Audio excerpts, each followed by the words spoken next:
let's start. Good morning, everyone. We are now live on Facebook Live and Rhea Philippines for our third business forum online. To start, press Ricky. Yeah, let's. Let's start with Ricky. Let's start, Paul. Okay. So hi, good morning Philippines, good evening and good morning around the world. My co-host today is our Andrea Secretary General Jovi Francis Tupas. Hello and good evening and good morning as well to my very able co-host, our NREA Vice President for Internal Affairs, Ms. Imelda Magtoto. Welcome everyone to our third NREA Online Business Forum with the topic Urban Development, Infrastructure, and Architecture well into the New World Order. So let's call our NREA National Auditor, Ms. Ruth Marie Atienza, to lead us in prayer. In the name of the Father, and of the Son, and of the Holy Spirit. Amen. We praise and thank you, Almighty Father, for the gift of a new day and for the gift of life. May the light of this new day, the light of your love, guide us through all that we will experience and encounter today, most especially in this third NREA Business Forum with the theme Urban Development, Infrastructure, Architecture, well into the New World Order. We pray that you send down the Holy Spirit upon our speakers, moderators, MCs, technical staff, the internet, and all participants. May this learning experience be a fruitful one as we look forward to the new normal, the new world order. As we face so many challenges and realities brought about by this pandemic, may we all be a channel of your grace so that in our every thought, feeling, and action, we may radiate light in darkness, faith in the midst of fear, hope where there is creeping despair, and love and charity to overcome corruption and evil. These we pray in the powerful name of your Son, Jesus Christ, and the intercession of our Blessed Mother Mary. Amen. In the name of the Father, and the Son, and the Holy Spirit. Amen. Our very generous sponsors for this morning. We have Megawide.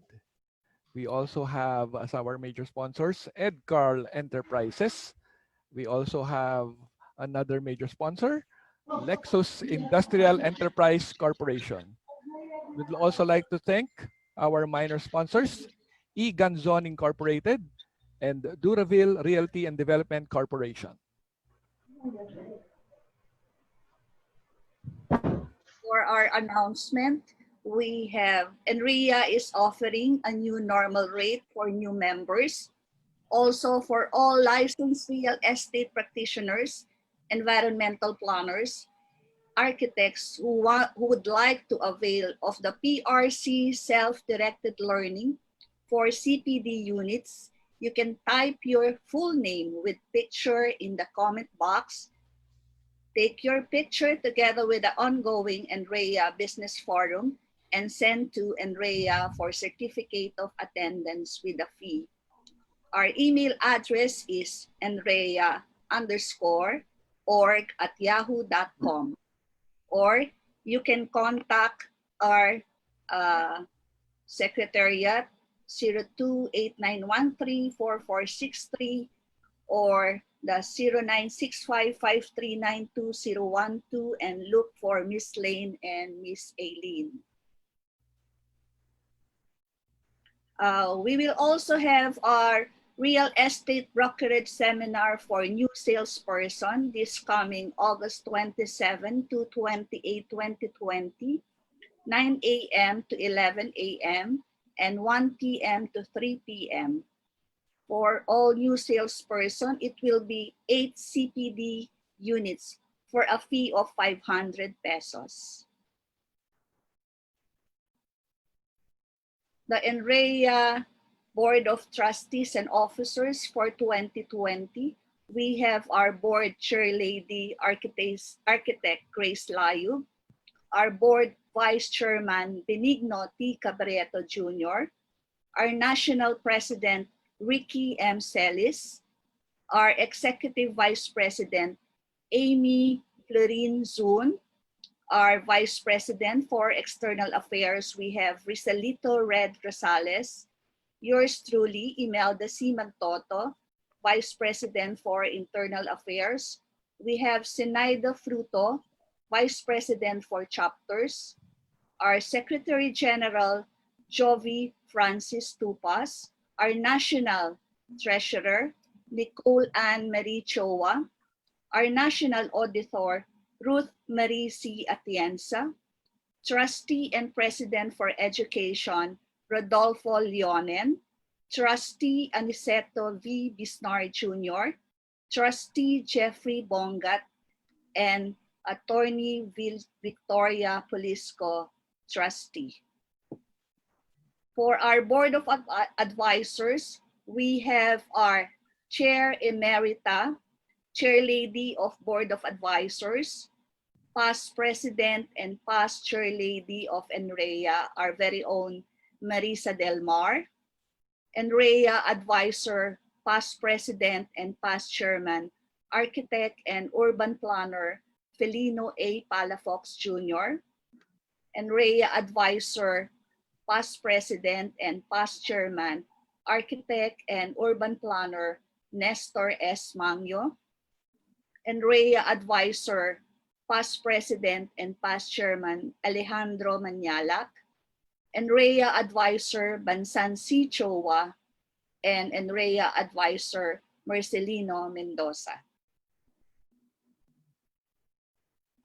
We would also like to thanks to our NREA chapters.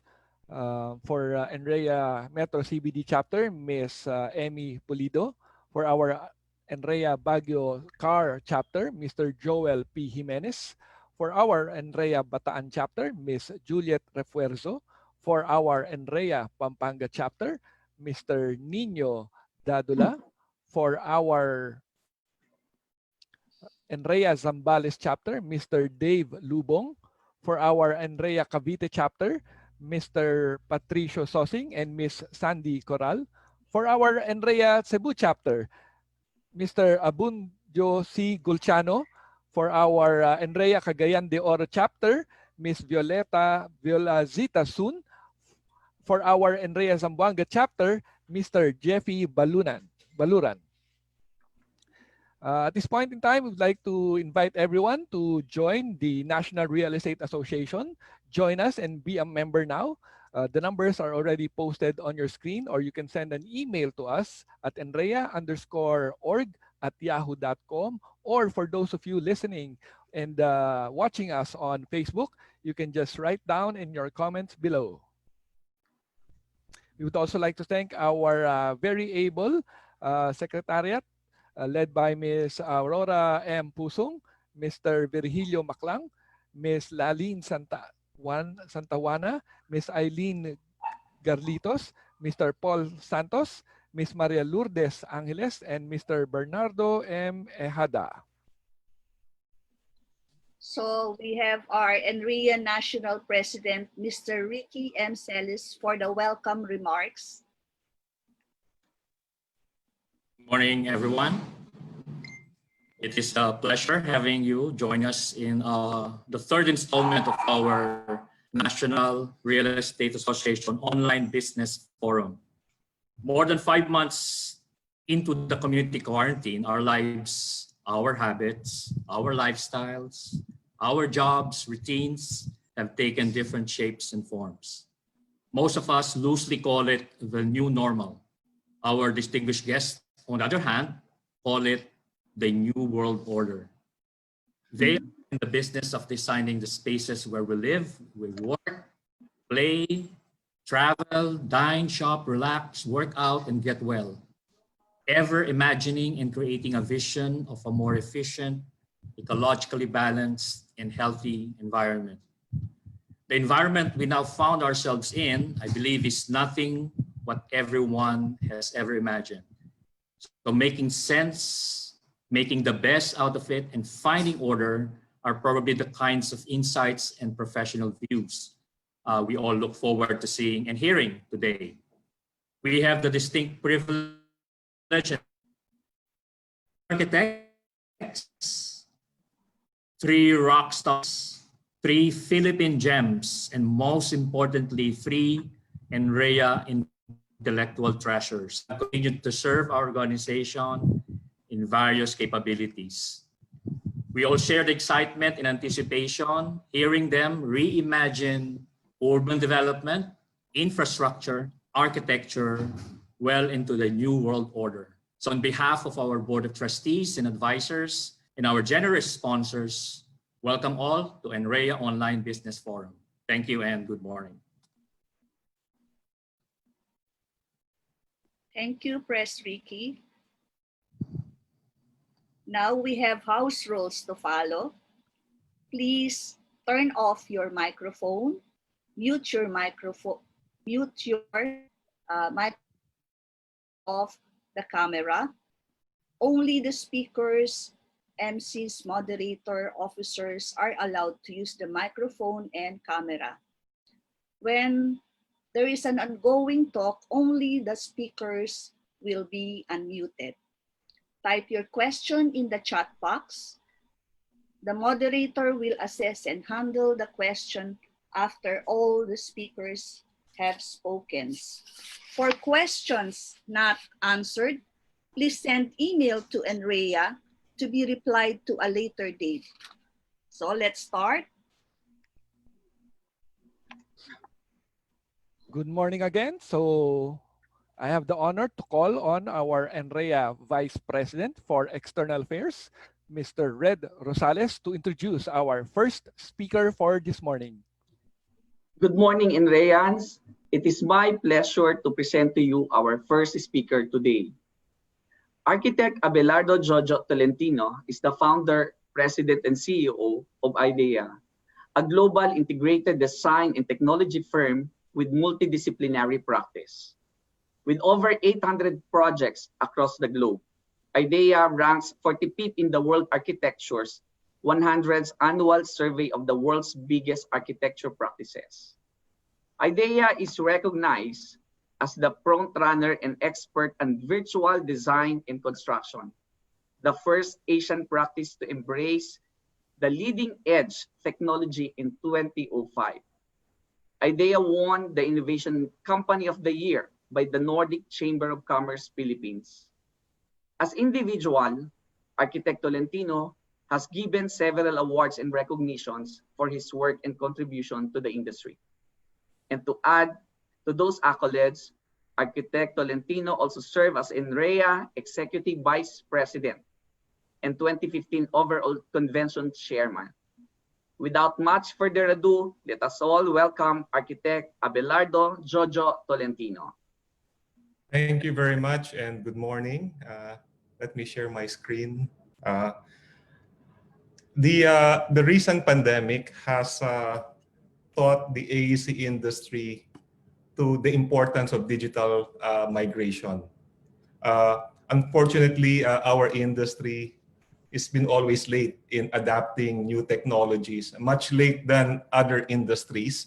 And this pandemic has forced us to move forward at a much faster pace so that we can work, we can continue to work virtually, and we can also create workflows that are more efficient and more intelligent. And so that's why my topic today is about technology and design. Although this topic is not exclusive to the realm of the architect, it affects everyone who has something to do with building and the building industry. So my company's IDEA, we are an all-Filipino firm. This year is our 25th year. And from the start, we always saw the importance of not only creating good design, but also merging technology in our practice. And that technology has proven to be useful as we grew the firm. And it was put to the test while during this 5 months of lockdown that we were able to continue working and communicating with our stakeholders, especially our clients. Now, one of the up and coming trends in digital design is what we call virtual design and construction, or VDC. And VDC is really a platform that covers the whole life cycle of the building. In the past, when we were doing plans as architects, we only focus on the planning and the design side and not much on the building, the operation, and up to the time that the building is demolished. Now, with virtual design and construction, what we are really doing is we are building the structure, or in the case of planning, we are building the master plan in digital form so that it's close to reality, and that we're putting information in what we call digital models, so that it becomes what we believe or what we term as a single source of truth. So anything about a project, a building, a master plan comes from the single digital file. And also it has the ability not only to be involved in design, but it also allows for integration, collaboration, automation, and customization. I'll discuss that in the coming slides. Now, a part of virtual design and construction and the platform of how we do digital models is a technology that's called building information modeling. You probably have heard of this term. It's a new way of approaching projects where, as I said, we're building information or building projects in digital form from the start.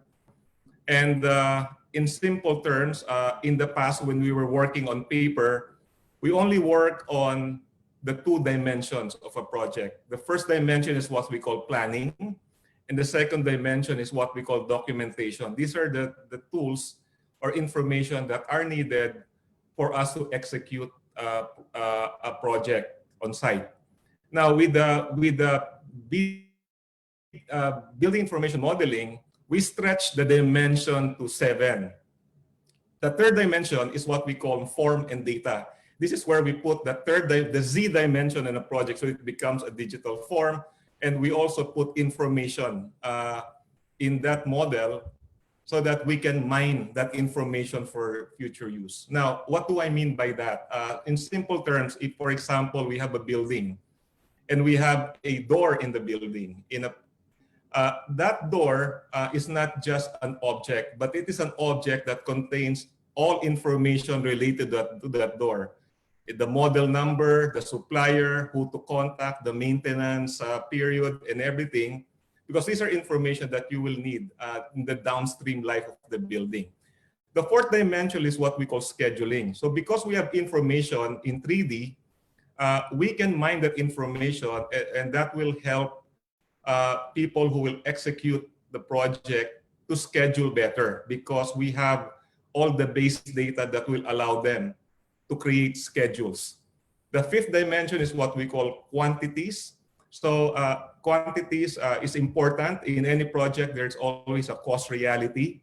So the earlier we identify costs, the better it is for us, because we know that what we're planning is within a client's budget. So with the VDC and with building information modeling, we can program the platform to give us cost anytime in the process.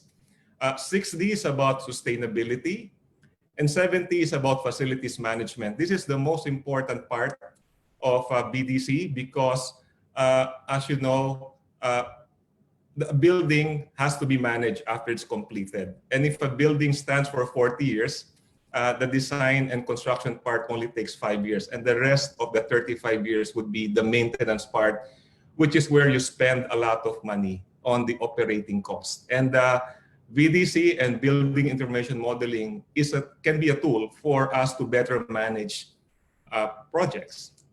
and buildings. Now, what are the applications of BIM and VDC? For design, for example, from the early design programming part, where we just look at space adjacencies, we can already use virtual design and construction, where we can program spaces, adjacencies, and interconnection, so that when we transform these bubble diagrams into plans, it will automatically give us information. VDC also allows us to validate code compliance and design compliance automatically, again, by programming and by using the model that we created during the programming and concept phase. Design compliance could be done while we're designing. Things like energy analysis and architectural design, as what you see in the right side of the slide, also could be, this information could be visualized very early in the process. There's a lot of trust now on digital programming and digital printing. So the model that we create in virtual design and construction could be used to visualize either in model form, as what you see on the top right side, and also in visualization, which you see on the bottom screen. So all of these are drawn out of a single digital model. And when it comes to a more detailed information on the building, we can draw, model, quantify, and get information on any component of the building, from the structural to MEP modeling to clash detection and documentation. Now, why is this important? We made a study on the amount of money that is wasted on abortive work in a common Philippine job site. And the data that we got is we spend at least 15% of our project budget on miscoordinated drawings, on wrong detailing. And the reason for that is we don't see information in 3D, and we don't have a tool that automatically detects mistakes and problems in detailing. And with VDC and building information modeling, that could be programmed and that could be done automatically, so that before we execute on site, we already have debugged or have taken all the major clashes in the building that causes money for the client and time. And in the end, that causes that will translate in a more cost-efficient building. Now, we talked about scheduling. Information, again, from the model could be programmed so that it could be integrated with the scheduling software, and that will allow you to automatically do a construction simulation of the project, something that a project manager or contractor uses on site. It also creates, as I mentioned, price through bill of quantities, and you can do this from the early concept stage up to the detailed stage of a project. And again, I always, by analogy on cost, it's like the boundary of the site. You know, you cannot design outside of a client's budget. The problem with their present system is that we only know cost at the back end of the design when everything is done. And by the time it's too late, we already wasted effort and time. And this technology allows us to get that cost input very early in the process. And when you do as-builts, at the bottom side of the building, there's another technology that is called point cloud optimization. So point cloud is a system where you have a digital scanner and you scan an existing building, and you can translate that into a digital model. It is not automatic at this time, but it allows us to work on a purely digital platform without the use of paper, without with you coordinating from anyone from overseas. Now, procurement, 6D is also important. This is from the side of the client and the contractor, where you can get information from the model on quantities and how you can procure that. For bidding, for example, instead of issuing paper, you can issue digital info. And the most important thing, after all of things is done and it's built, we have to use information and we have to use data so that we can maintain our buildings better. Our buildings, when you look at cost, for every peso that we spend on construction, you spend 10,000 pesos on the life cycle of the building by maintaining it. So the real savings in any building project happens in the facilities management side. The problem at the moment is we're using old analog techniques in maintaining buildings. So now there's a way to use data and use information so that we can maintain buildings more efficiently and in a smarter way. Okay, more advanced information, then this is probably very relevant to people who are realtors who sell the building. We now have the ability to use, again, digital models and apply it in a virtual reality environment. We use that for design. It's also a tool. I'll show you some examples later on how you can use that for selling and communicating information to your potential buyers. It could be programmed in a way that it will give you cost information and also even ways of reserving, for example, a unit, so that you can do that all digitally and virtually. Now, all of this can be done because virtual design and construction operates on cloud technology.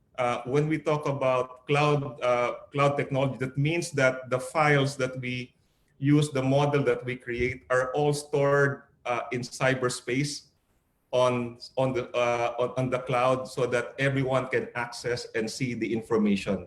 And that's why on the left lower right hand side you see this icon. In our case, we maintain our own private servers, and that could link to any partner anywhere in the world. We can collaborate even without us meeting face to face. Another exciting opportunity for virtual design and construction is the ability to automate and to create programs on things that you do repeatedly.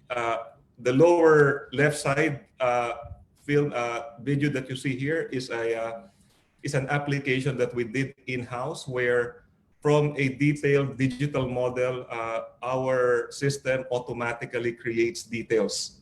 A task that we normally do for 4 months could be done in a few days, which equates to time savings and also accuracy, because you're sure that every drawing or every detail here is properly coordinated. Now, I talked about virtual reality, and this is something that I think all people in the real estate industry should look at.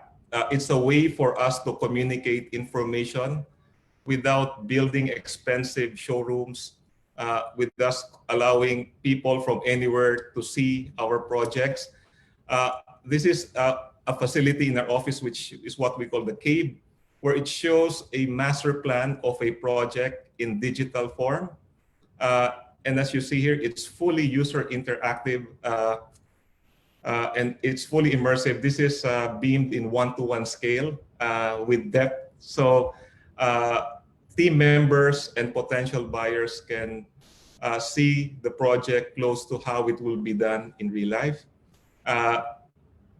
When it comes to architecture, this is a resort project that we've looked at, where we can simulate a bird's eye of the site, or any kind of view that will allow us to better explain the project. You can even program this, as I mentioned, to give cost information. So any unit that you see here can have a price tag and a size. And when you go inside the unit, you can also simulate as if you're walking inside a condo unit. So this is exciting. We think this will be the future of the industry, as now we are restricted in traveling. The technology is now available for us to use. Now, looking ahead, what is the future of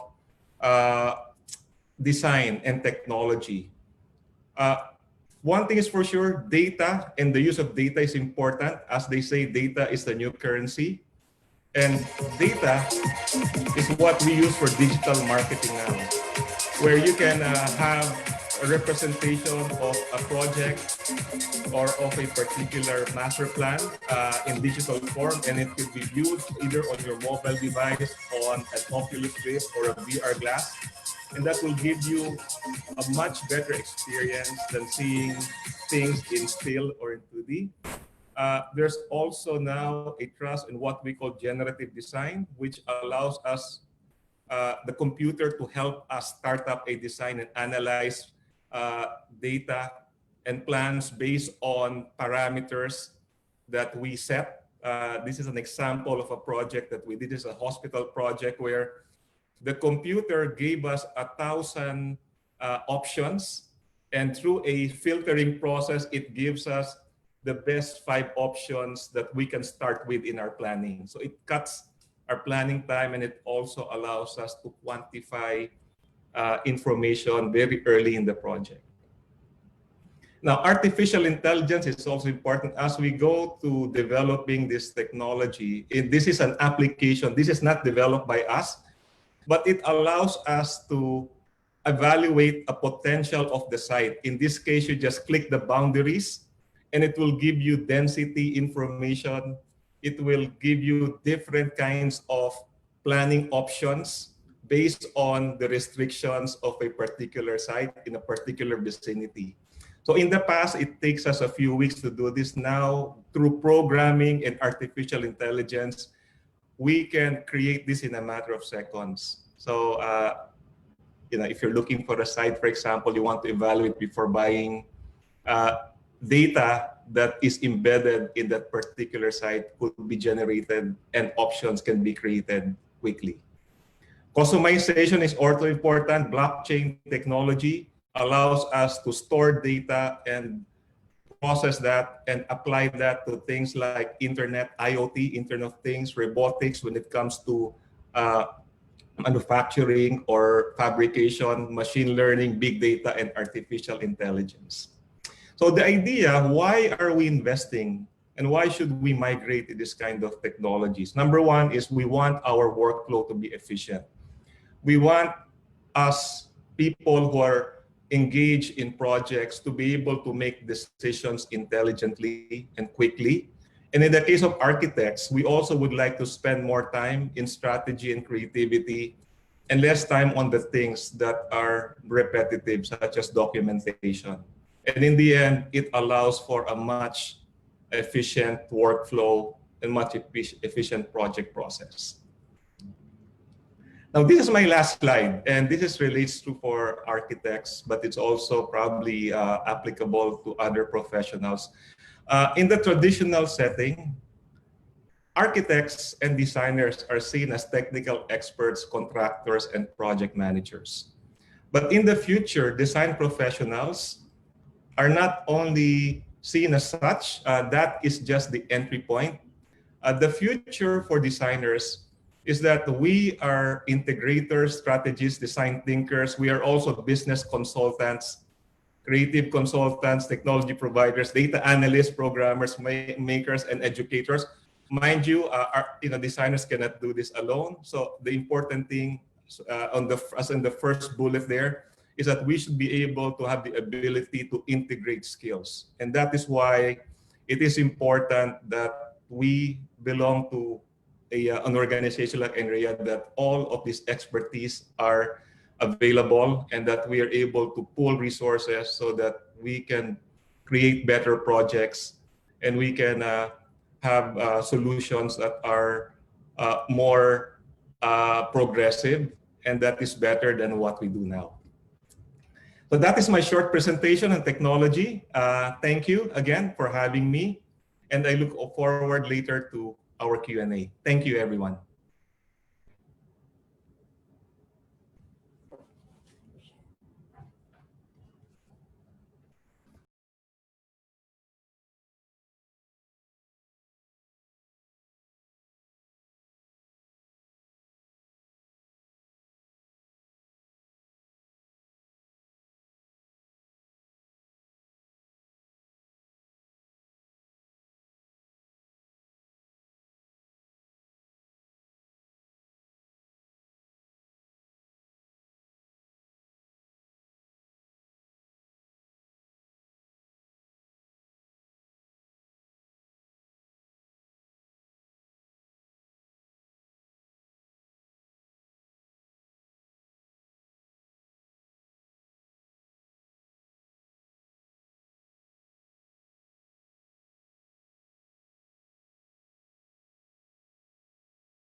Thank you, Architect Tolentino, for that very informative talk. We would like also to acknowledge the presence of the SUD, or the Department of Human Settlements and Urban Development, Attorney Angel Aguila, also our honorary member. Ms. Gaines, Vice President for Marketing, Ms. Joji Quintos, MPDO Itogon Benguet Ana Diwas, UAP Angeles City Chapter Director Chofilo Pamintuan. So we will call on our NREA trustee, Jeffrey Bongat, to introduce our next speaker. Good morning, Andrea.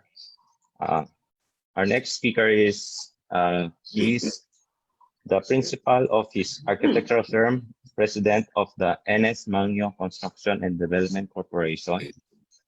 He is a graduate of architecture of the University of Santo Tomas, an alumnus of the Graduate School of Design, Harvard University, taking up Advanced Management and Development Program in Real Estate. He was voted model student of the class. A former chairman of the Clark International Airport, chairman of the Clark Subic Development Council, and a former director of Bases Convention and Development Authority, Fort Bonifacio Corporation, and Clark Development Corporation. An outstanding Kapampangan awardee by the province of Pampanga, outstanding alumnus of Don Bosco Academy of Pampanga, and a Blessed Reynaldi awardee of Salesian of Don Bosco, a former president of United Architects of the Philippines, a fellow of the UAP, and an APEC architect. He is a Lukha awardee of the UAP for this year 2020, the highest awardee in UAP. A PRC Professional of the Year for Architecture in 2006. He has a PRC license for Architecture, Environmental Planner, Interior Design, and Real Estate Broker. A Director for International Real Estate Organization, or PABC International, based in Paris. And this year, he was awarded a Medal of Honor by PABC International. He is the chairman of PABC Philippines. He is also a former president and chairman of NREA. May I please introduce to you owner and developer of the Lakeshore Estate in Pampanga, Architect Nestor S. Magyo. Thank you very much, Jeffrey. Good day, everyone. My talk will be more on real estate investment in the new normal. Today, we are at war. It is not nation against nation, but an invisible enemy to the world. The enemy is an elemental foe without resources, army, or deadly weapons. Has no brain and direction, and strikes anywhere in the world. But this war can be won not by an army or deadly weapons, but by just staying home, washing up hands, wearing face mask and shield, discipline, and eventually the vaccine. These health protocols takes a toll on the way we will live, our lifestyle, design and planning of our buildings, cities, infrastructures. But this pandemic, like the other pandemic in the history, will eventually pass. Just like the bubonic plague in 1350 in Europe, where 200 million died, and the Spanish flu in 1918, of which 50 million died. President Thomas Jefferson, during the outbreak of the yellow fever in the US in 1793, said, it is the end of the cities, but it did not happen. Urbanization continued with densification. The Filipinos are very resilient in times of disasters or uncertainty. We survived the strongest storm on earth, biggest volcano in 100 years, a strong intensity 8 earthquake in Baguio, and a terrorist war in Marawi. The elements in winning this pandemic will surely make a mark in our new cities, communities, structures, and infrastructures. Architecture and planning will evolve and adapt to the need of the time. Live, work, play, and study. Is density the culprit in the spread of disease? Density used to be the solution to a housing shortage, high cost of land, but now has become a threat to our health. Density has become the breeding ground of coronavirus. Shall we go back to lesser density developments or sprawl? This might not be feasible in urban centers because of the cost of land, on the cost of the project or development. The cost that will be passed on to the buyers will be enormous. In commercial buildings or office buildings, we are required to practice social physical distancing, which means more square meters of space per person in the workplace. This will have cost implication on the tenants or acquisition costs of the buyers of the commercial space. How are we to address physical distancing in the corridors, restrooms, and elevators? Shall we do low-rise or walk-up structures? There's a need to have wider or one-way corridors and stairs and more open spaces on sites.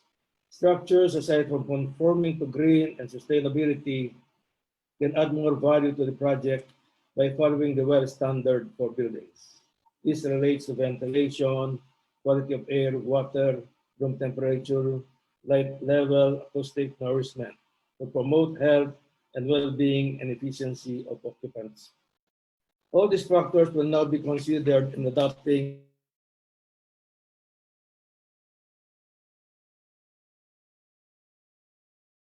the world's most densely populated city in the world has a density of 43,000 persons per square kilometer.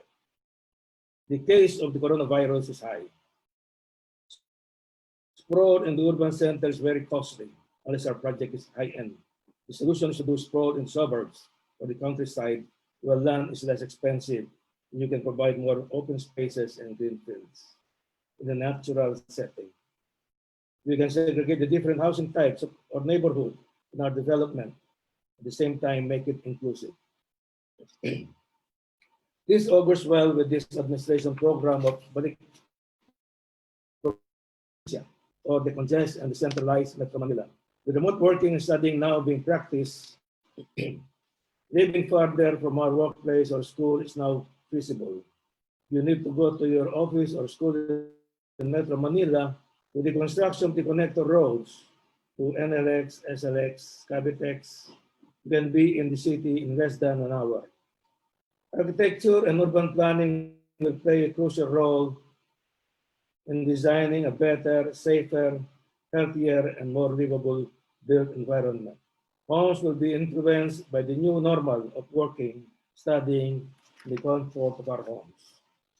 Create value to our houses by providing studios for working and studying, even isolation rooms, multimedia room, since we cannot go to the theaters. These homes should be digitally connected with high-speed internet. More companies are now hiring remote workers because their compensation is measurable with their production. The ideal sites remote working are the suburbs or urban centers or the Calabar zone, Central Luzon, and some rural areas like Bicol, Iloilo, Bacolod, and Davao. For us real estate brokers, this is an opportune time to serve residential units farther from the city and more affordable. The mantra of work from home, study from home definitely requires a home for the family. Provision for health protocol requirements will add premium to our product and benefit to our buyers. A house is one of the basic needs of man. People will find a way to pay for home purchases, especially now that the interest is low. The central bank has increased the real estate cap on loans of banks from 20% to 25%, which means there is an available of 1.2 trillion funds. that real estate is a stimulus to the economy. To be resilient to this kind of disruptions, we need to plan for flexibility, adaptability in our planning structures that can be transformed to evacuation centers, temporary housing, quarantine and isolation rooms or buildings, and healthcare facilities. Office spatial planning will require more space for physical distancing. Infrastructures will have to practice physical distancing, like wider sidewalks, provision for pedestrian, bike, and motorcycle lanes, especially when public transportation is disrupted. Mixed-use development is highly recommended to encourage walking and healthy living. We should build not only smart cities, but smarter cities and future-proof cities. Communities and infrastructure should be well-lit, cameras installed to monitor safety, health, and disaster. For the old or existing buildings, they should be retrofitted to conform to new health protocols of distancing. Minimal contact and higher hygiene standards so that people will feel safe to entering these buildings. What projects are winners in these times of pandemic? For us architects, planners, and developers and brokers, there are opportunities in times of pandemic. The winners in these pandemic times are healthcare facilities or hospitals, residential with new features. Offices will still be in demand, especially for BPOs and logos. Remote working, flexi time, social distancing will influence spatial planning of office buildings and residential houses or units. The others are restaurants specializing in home deliveries, supermarket and groceries, digital or technology companies, telecommunications, e-commerce, and logistic companies, factories for manufacturing of pharmaceutical and food products. Chinese factories are relocating in the Philippines because of higher cost of labor in China. Agribusiness requirements such as cold storage. With the advent of online shopping, I don't think this is the demise of malls. For Filipinos, malls will still be popular because of our climate. We make them as our air-conditioned theme parks. Outdoor or open-air malls will emerge popular in this time of pandemic. Design and planning will prioritize health protocols. In the US, Amazon is buying the spaces that are being located by JCPenney and Sears and convert them into fulfillment centers to process and ship orders to be near their customers. Amazon made a lot of money in this pandemic time. For the first quarter, its sales went up to $75.5 billion from $59 last year. In March alone, 2.5 billion customers ordered from them. Some companies will make money in this time of pandemic, just like the pharmaceutical companies, healthcare facilities, logistics, manufacturers of essential goods. The Philippines is forecasted to recover ahead of neighboring countries.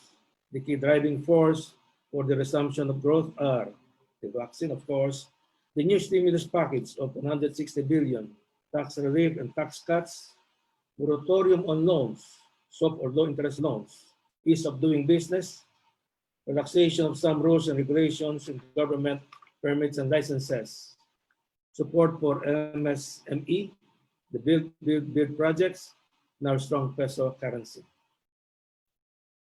I was listening to Dr. Bernie Villegas who talk about moving forward in the new normal. He pointed out the many growth areas of the country. He said, Central Luzon will be the next National Capital Region or NCR because of the existence of the new Clark City, the Clark Airport, Subic Port, and expressways. He also mentioned the Calabarzon, Davao, Iloilo, Bacolod, and even Bicol. It is very important to know where our next projects will be, the market and economic outlook in the new normal. The domestic and overseas market will continue to buy our real estate products. Overseas remittances last June was 2.74 billion, higher by 7.6% from June last year. January to June this year is at 15.5 billion as compared to 16.25 billion of last year, a decline of only 4.2% despite the pandemic. There is now a demand for Filipino professionals in Japan, China, and Germany for English teachers, healthcare workers, and IT. The Philippines' recovery is anchored on its young population, rising middle class, geographic location. In this century, the Asian countries will dominate the world economy because of the large population and domestic consumption. Before it was in Europe and in North America. The new normal, you should come up with short-term survival, but with long-term solutions and growth. Let us pivot our business laterally, evolve and innovate on our existing capabilities, and come up with new products addressing customers' present need. For the real estate profession, particularly the service-oriented professions like real estate brokers and planners, we should come up with new models of business. Digitization is a must for us to be sustainable and relevant. To promote our services and products locally and globally through digital technology.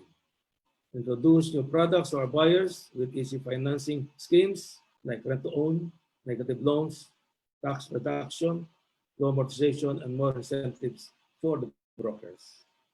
Watch out for bargain hunters. Real estate is still the safest investment amid the volatility of the stock market and low earnings of funds parked in the banks. In closing, to go back to our pre-COVID economic activity, let us plan our re-entry and think beyond COVID-19. Let us flatten the curve, but not the economy. Amen. Thank you.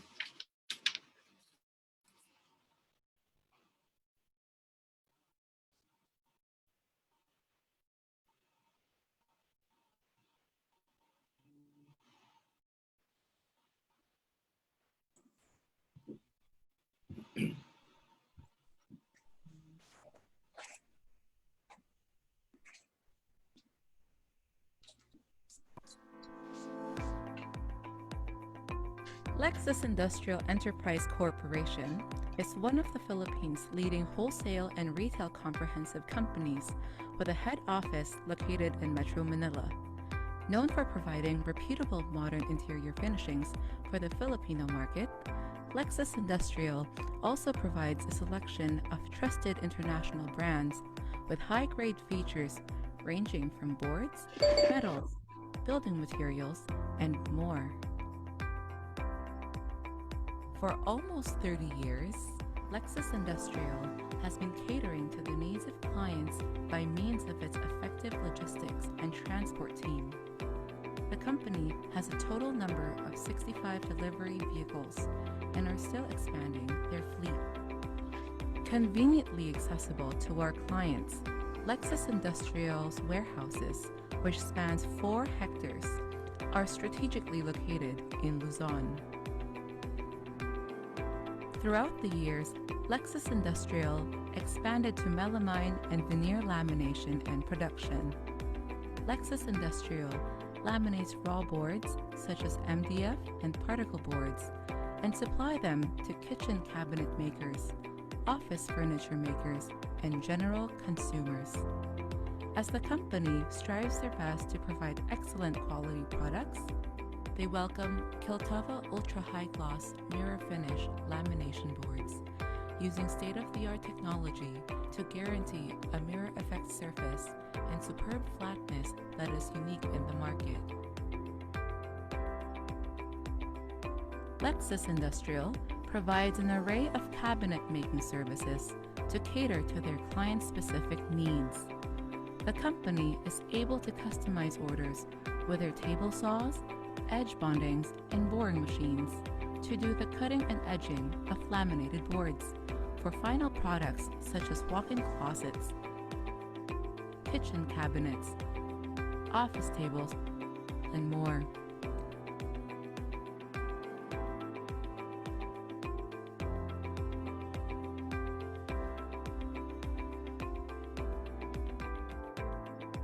In addition, the company also installs and fabricates toilet partitions for schools, offices, warehouses, and malls.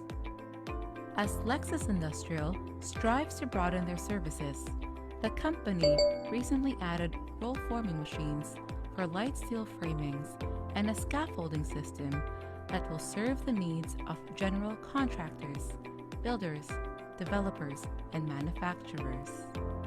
Lexus Industrial is equipped with their own cutting-edge lamination and roll forming production machines to suffice high-volume requirements smoothly.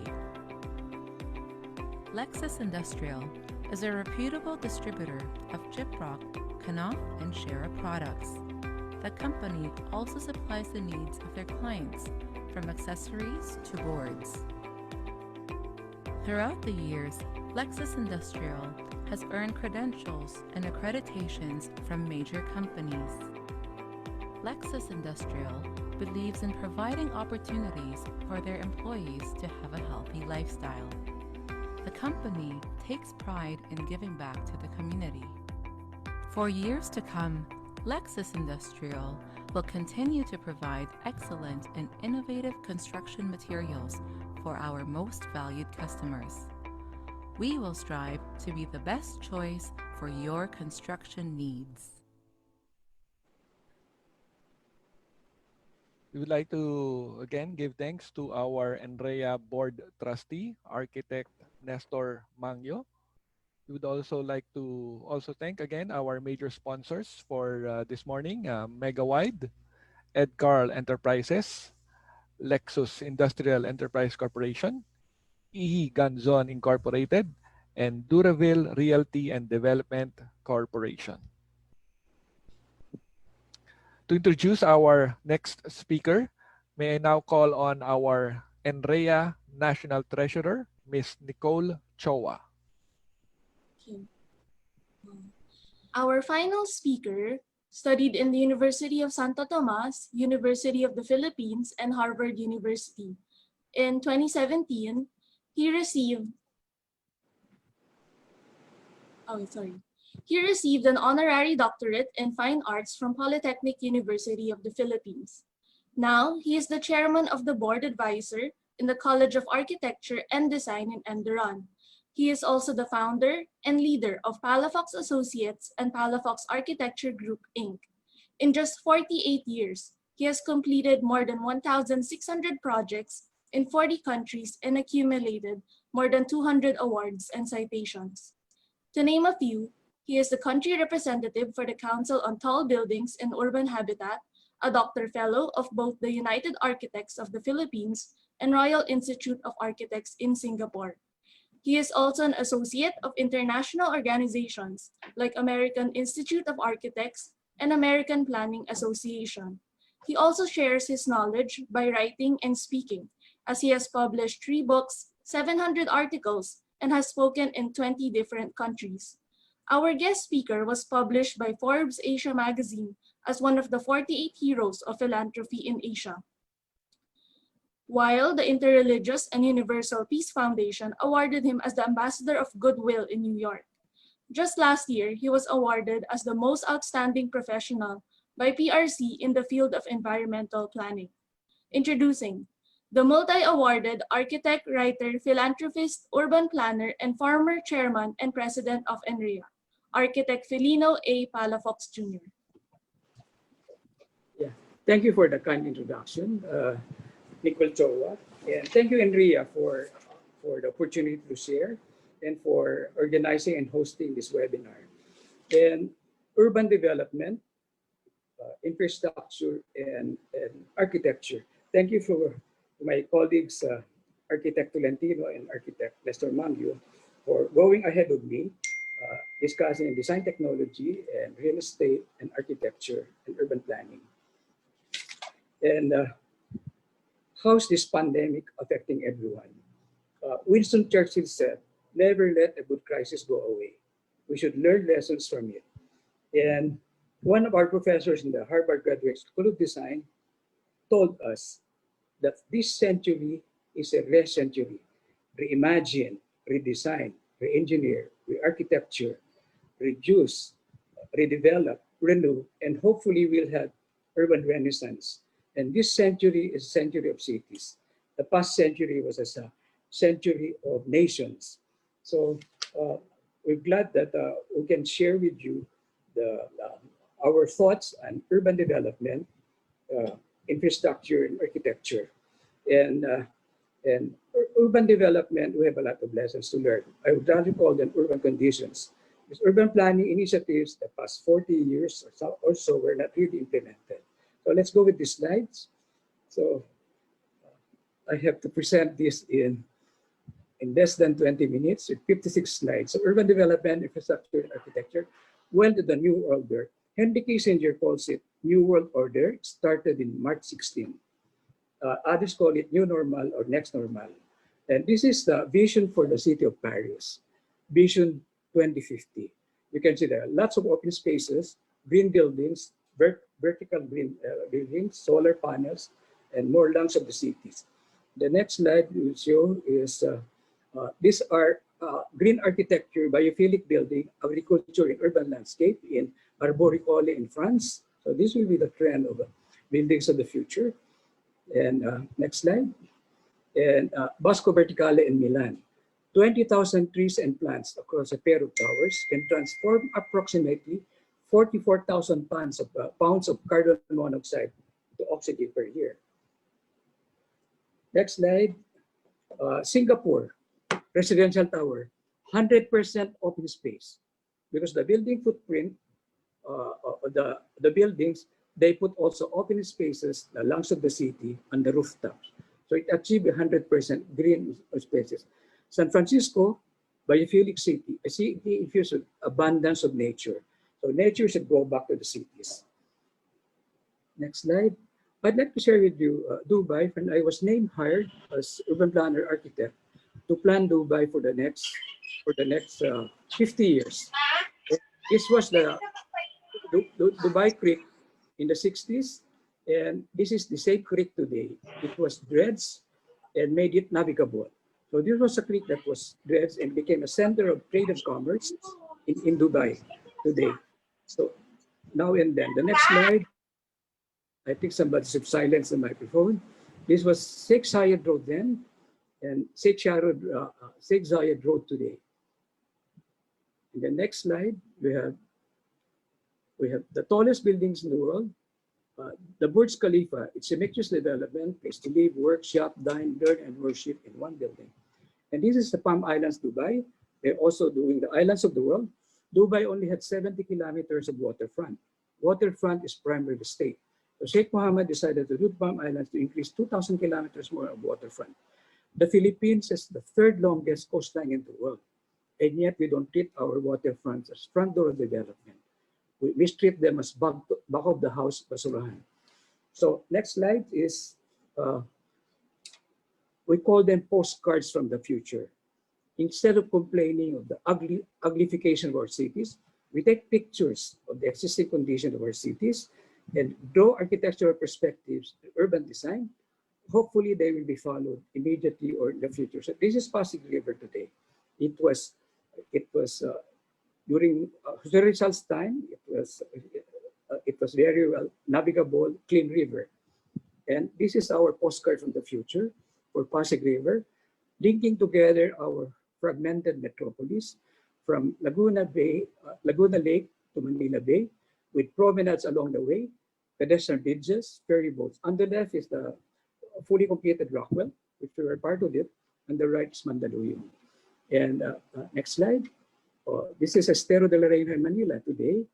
And next, future is a postcard from the future. It can be cleaned up easily. We call this tactical urbanism, not strategic urbanism, immediate lower cost urbanism. Next slide, which can be done during this pandemic. San Juan River, present, postcard from the future, San Juan River. Next slide, and Ermitaño Creek today, and green architecture for the poor, with the promenades along the creeks. If only the easements are being followed. Next slide. And San Pedro Laguna, a street today, it can be like this in the future. Make it walkable, bikeable, environment friendly. Next slide. And Boracay, unfortunately, the plans we've done in the past is being implemented now. So this is Boracay today, the waterfront. And this can be the future. Next slide. The landing area in Boracay today, it can be improved. The postcard from the future again. Boardwalks, more walkable, safer. Next slide. This is Boracay today, facing the waterfront. So all these now are being demolished and improved like this and make the most of the waterfront. Next slide. So this is the inland of Boracay Island today. These are being fixed right now and following our plans we've done in 1991, 2006, and most recently. So this can be Boracay, the same street can be like this. Next slide. And the waterfront today. So set it back properly with boardwalks so that the fine sand doesn't become mud. We have a wrong practice of concreting on the sand. So the fine sand, which took thousands of years to make very fine, become muds because we put concrete on the sand. So here we have elevated boardwalks, and the buildings will be set back. Elevated boardwalks, not direct to the sand. So you let air go below it. And hopefully buildings will be open on the ground floor, so you get the cross ventilation of the whole island. Next slide. So again, the bike lanes, lots of landscaping within the island of Boracay. Next slide. So San Vicente, Palawan. We master plan this in San Vicente, Palawan. We set back by 50 meters from high water mark, and best practices in the world, we implemented it here, and we got an award in London for this project as one of the top 8 best master plan projects in the world. So we hope this will be a model for our waterfront resort developments. And there's even a vertical clearance because there will be storm surge in the future. We accommodate it in the building code. This is in Balabac, Palawan. Again, designing with nature, elevated boardwalk interconnecting the villas, and respecting the mangroves. Next slide. So again, coconut mansions, also in Balabac, Palawan. So design with nature, don't go against it. Artisan village, open restaurants. Again, we design it with nature, using indigenous materials and indigenous, inspired by indigenous architecture. And Marcapuya and Coron, Palawan. Again, the openness, cross ventilation, no air conditioning, natural light and ventilation. Next slide. Those with less in wheels should have more in roads. Our road cross sections should be 1/3 for people, pedestrians and bicycles, 1/3 for trees and landscaping, and only 1/3 for the vehicles. It takes at least 10 trees to recover the carbon monoxide per car. And for healthy cities, we adults should walk 10,000 steps a day or 7 kilometers. Elsewhere in the world where they have good recreation facilities, I can walk 14 kilometers a day. But here in Makati, I walk only 2,000 steps a day because even in Makati, we don't have good recreation facilities. And only 2% of Filipinos own cars. But if you look at our infrastructure since we became a Philippine Republic, it's biased for the automobile, which is the most inefficient way of transportation. Biking and bicycles also accommodates social distancing. This is our proposal for the whole length of EDSA. Elevated walkways, elevated bicycle lanes, because there's no more place to put wider sidewalks and bicycle lanes on EDSA corridor. Next slide. And all congested streets in our cities could have elevated walkways and bicycle. Our transportation corridor proposals for EDSA. So different grades and levels for different vehicles. Next slide. This is our master plan for Clark Aerotropolis, airport-driven Clark as a smart city of the future. You can see again, much open spaces and the lungs of the city. Unfortunately, in our part of the world, especially Metro Manila, open spaces have disappeared. And if you compare Metro Manila to the human body, the lungs of the city, the partial open spaces have been sold and disappearing. The roads and arteries, the roads and waterways are the arteries of the city. The hearts of the city are the major activity centers like CBDs and so on. So Metro Manila needs today a heart bypass, lung transfer, and a heart bypass to make it a healthy city. Metro Davao, we just finished the Metro Davao Urban Master Plan, 8 LGUs, again, making it walkable, bikeable, lots of trees and landscaping, next slide, with linear parks. And we also, this one again, coastal promenade, more outdoor dining and restaurants. This New World Order, restaurants will probably be 50% al fresco, then 30% kitchen, and 20% indoor dining. This is a pedestrian street we designed in Monterey, California. This is really the future of shopping, Main Street and so on. Our shopping malls now, they will have to be more extroverted, facing the streets and remove the air-conditioned mall. It's like in the past, the main streets, there will be less of big super regional malls, but more of community centers, neighborhood centers. And the way we plan our neighborhoods should be walkable, 20-minute rule. You can walk within 20 minutes, bicycle within 20 minutes, public transit within 20 minutes. Next slide. We just continue with the slides. And again, this is the Iloilo Business Park, which we master plan.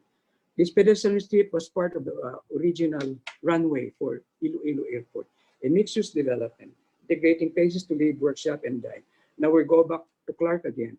You can see the openness of the spaces. And we found out that the project we've done, when you have more open spaces, the higher land value appreciation. Next slide. And pedestrian promenades in Clark. Next slide. These are our green sustainable development guidelines: green architecture, green urbanization, green technology, green energy, green interiors, green transportation, and hopefully we'll have green sustainable developments. Next slide.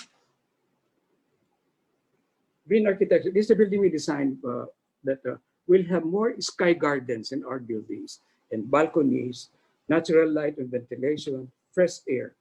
And a green building is another building we designed, lots of balconies, rainwater harvesting, solar panels, and green walls. Next slide.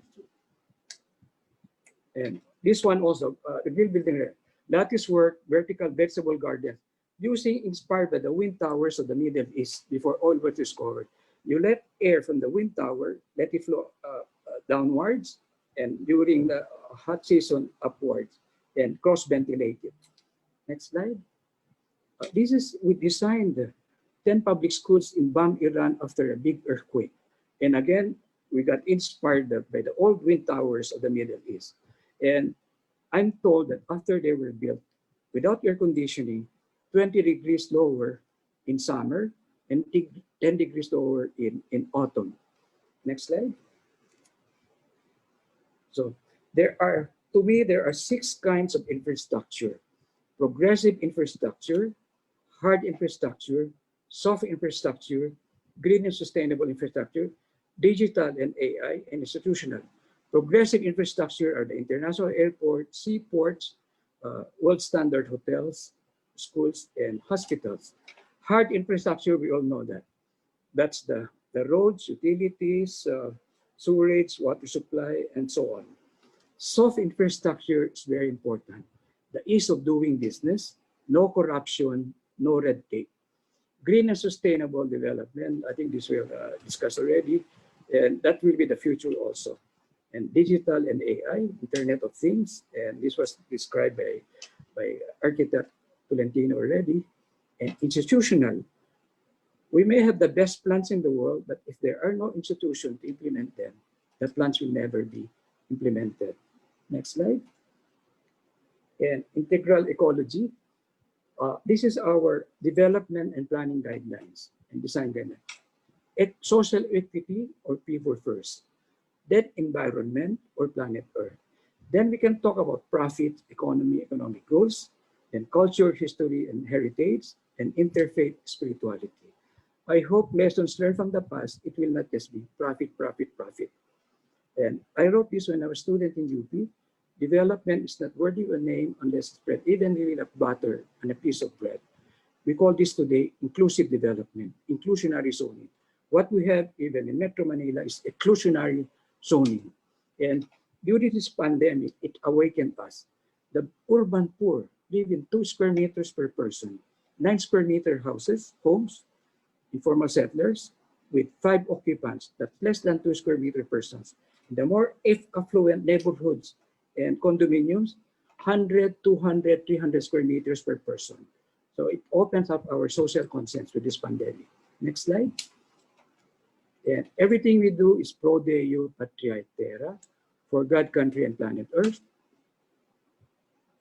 And I think we all like to live in environment-friendly, master plan design buildings, communities, and cities that are smarter, more resilient, livable, better connected, more accessible, walkable, and bikeable, safer, better lighted, more convenient, clean, cleaner, with mixed income, cross-generational, mixed-use developments, integrating places to live, work, shop, dine, learn, and worship, with healthcare and recreation, and leisure, with some 24-hour cycle activity centers.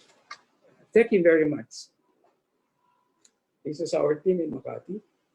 We also have offices in Cebu and Davao. Thank you for the opportunity to share. And I hope we have more time now to have our Q&A. Thank you.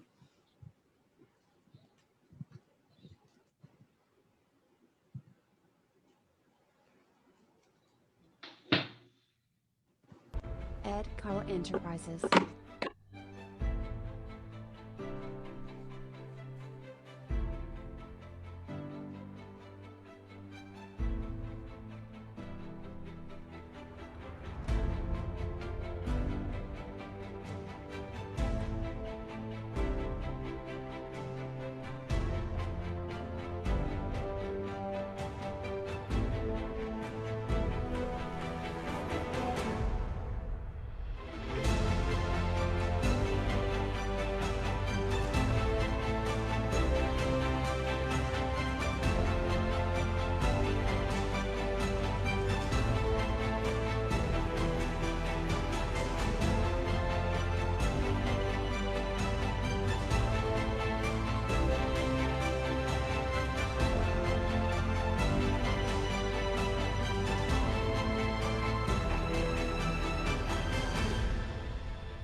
Smart decisions.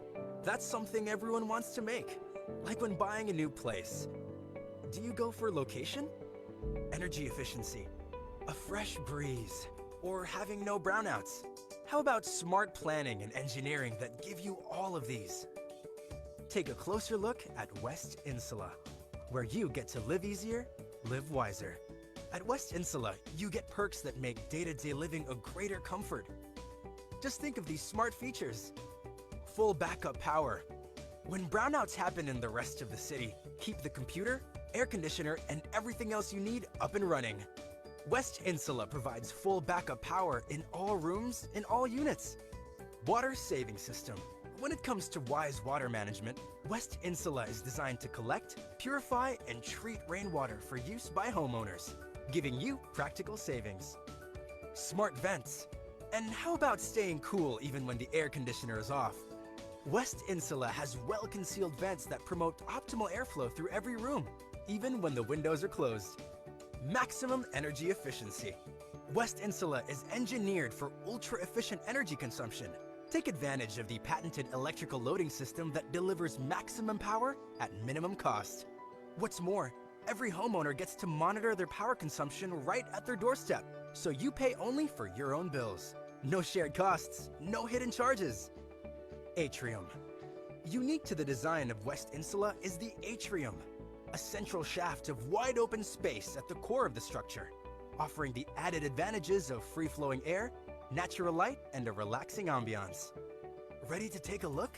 West Insula, built by EGI and Maryleaf Realty, stands tall with 25 stories at the corner of West Avenue and EDSA Shopping District. A train station, medical clinics, and malls are also just a few minutes away, so you don't have to go far to get far.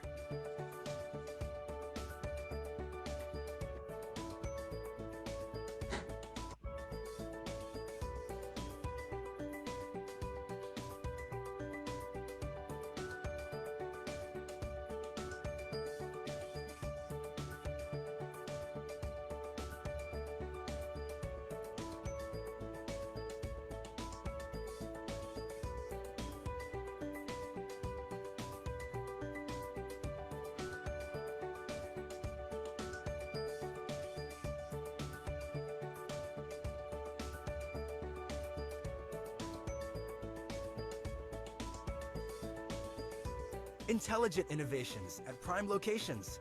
That's what smart engineering for practical living is all about. See one of Insula Condominium's masterpieces for yourself. Schedule a visit to West Insula today. Make the smart move.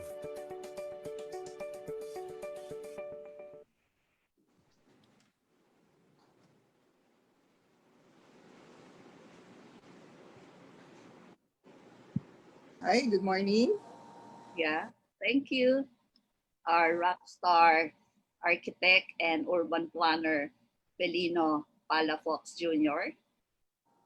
So we'd like to thank our sponsors, Lani Akay of Megawide, Monet Cabezuelas of Lexus International, Eganson Incorporated President Architect Grace Layug, Duraville Realty Mr. Jeffrey Bongat, also architect and urban planner Sol Flores Prado, and Rhea Paz Trustee, also engineer Jeanette Co, Paz and Rhea Trustee, architect Aika Perez.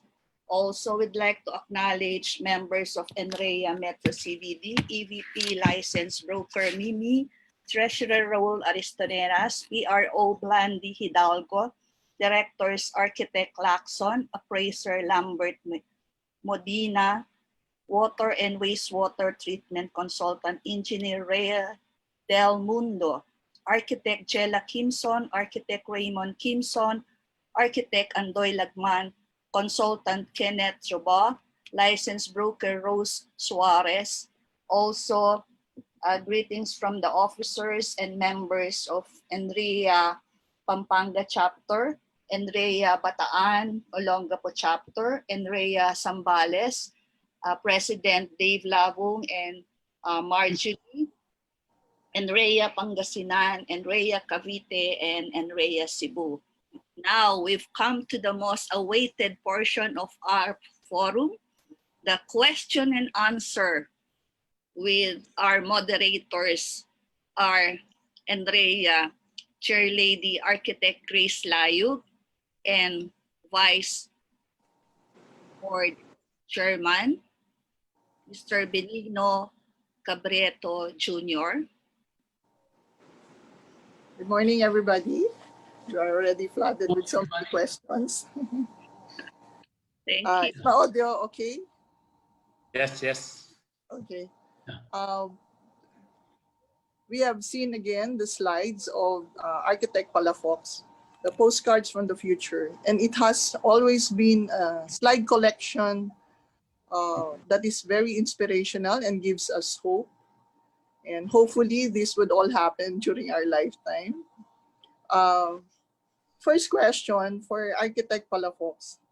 For our viewers and listeners, as an individual involved in the real estate industry, we would like, of course, all of these postcards to be real. You know? How do you think we could start with, or how do you think we could contribute to make it happen or to fast track the realization of these postcards from the future? Yeah, thank you. Thank you for that question. We can start now. Like we call it tactical urbanism or tactical infrastructure. Like this urban poor, instead of staying in the 2 square meter homes, they should be allowed to get out, pay for work instead of ayuda. They can clean the creeks, plant trees along the waterways, plant trees along the sidewalks, help build bicycle lanes, wider sidewalks, and pedestrian bridges across waterways. And there are organizations that will, I think, they started implementing already, like the Clark Aerotropolis. And Pampanga, we did the plans for Pampanga also with a champion like former President Gloria. I think they are the champions of implementation. Metro Davao, the 8 LGUs are so unified, one goal, to bring it to the 21st century. It can be done. Like I showed you about Dubai. The more progressive cities in the world and countries, they have visionary leadership, they have strong political will, they have good appreciation of urban planning, good appreciation of design, like architecture, engineering, and good governance. And our country has so much potential. I think the private sector should also be involved. The government cannot do everything. Yeah, thank you for that question. Thank you, sir. It has always been like a tug of war between the private sector and the government. Like who's going to start first? And of course, the question of funds. May I direct the next question to Architect Mangyo?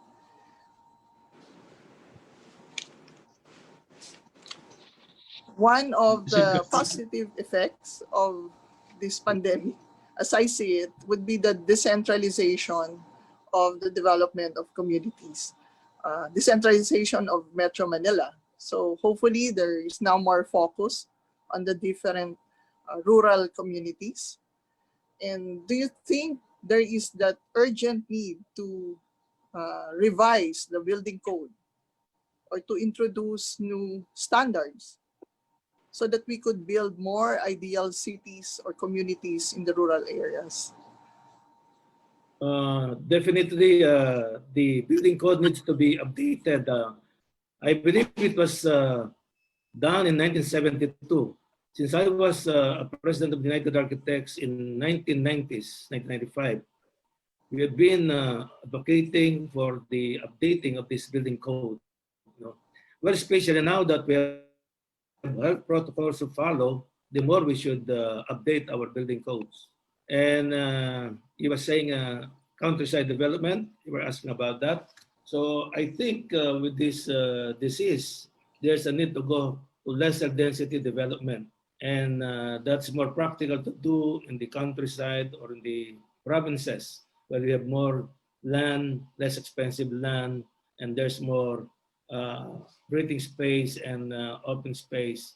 And especially now that even in our suburbs or provinces, we have some urban developments that you can still go to your needs, just like you're in a city because of the many mixed-use development in the areas. Thank you, sir. May we ask Architect Tolentino? I think long before the pandemic, you have already been into digitalization of design and virtual planning. But with the COVID pandemic now, how do you think it would, or would it drastically affect the virtual designing process that you are now using? Okay. Well, for one, the way we communicate and work now will be very different. In the past, the norm is always to do face-to-face meetings. And with the pandemic and with all the restrictions, we have to rely on technology and virtual meetings. That's the same with projects. We have to learn how to design projects and collaborate virtually.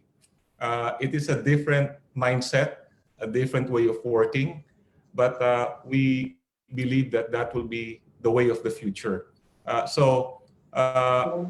In our case, we have to set up our infrastructure in the office such that our, for example, internet bandwidth, our hardware, our software, and the way people think and communicate will be is very different, and that we're still learning with this pandemic and the restrictions. We have adjusted our way of working.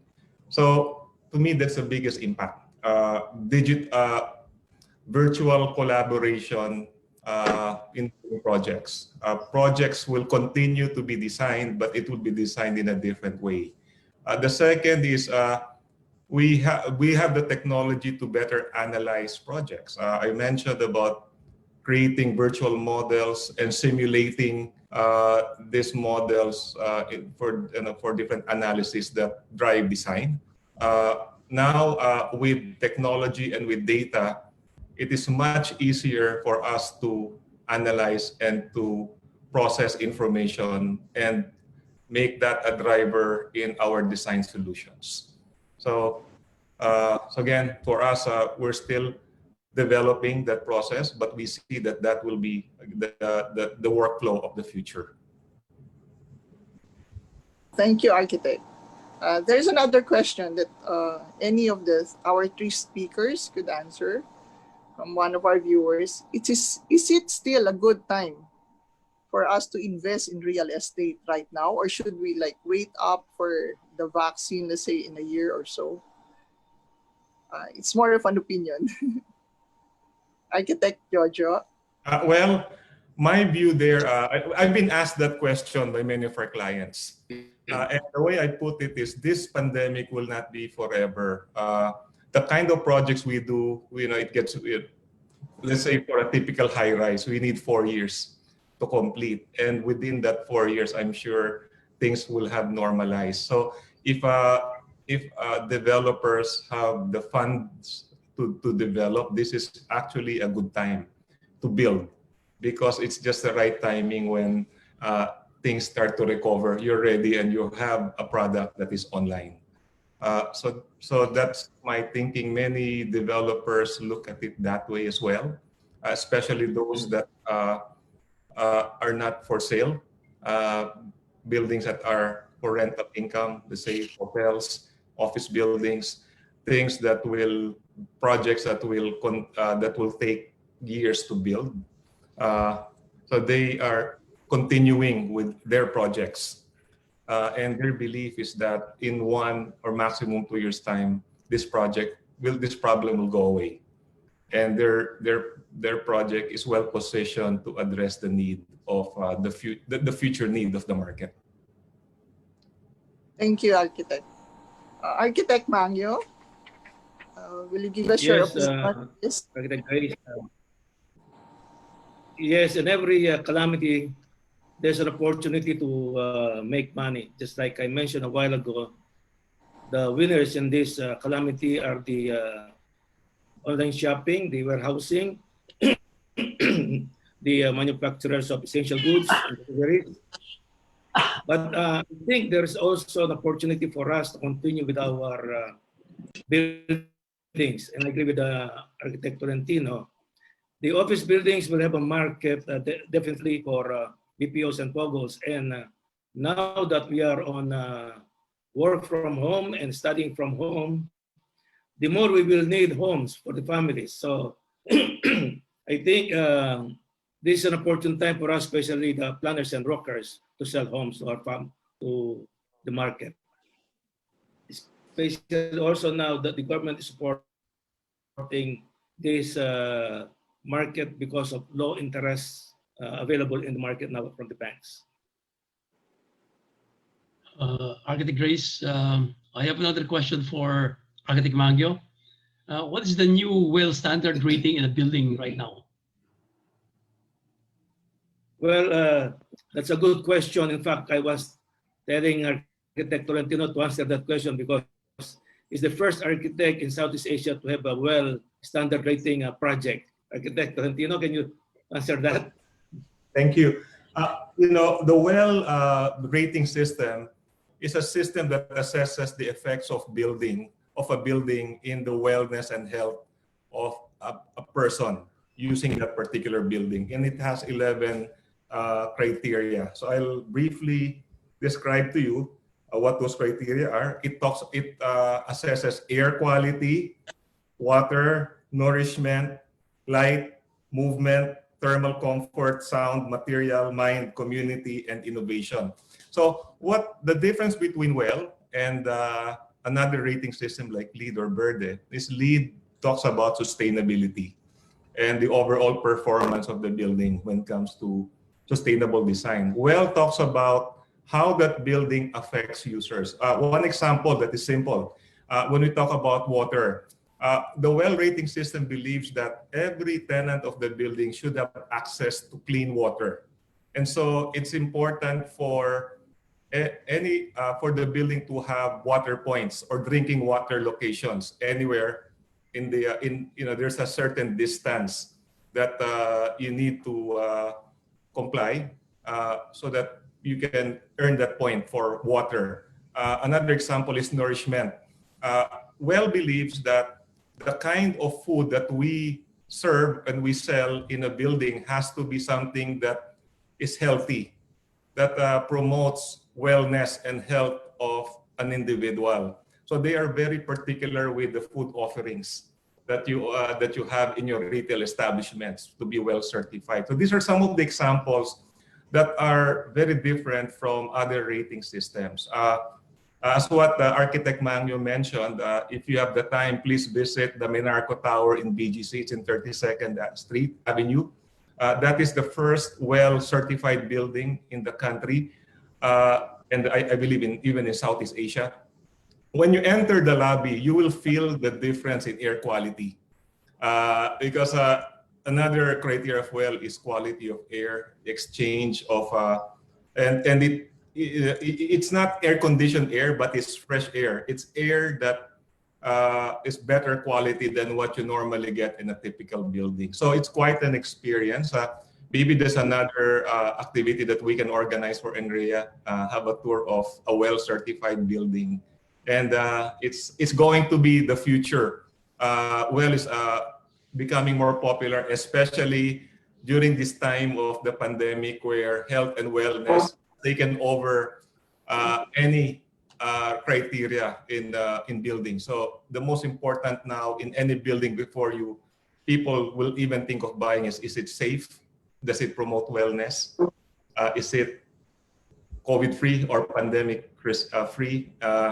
And that is something that the WELL criteria addresses.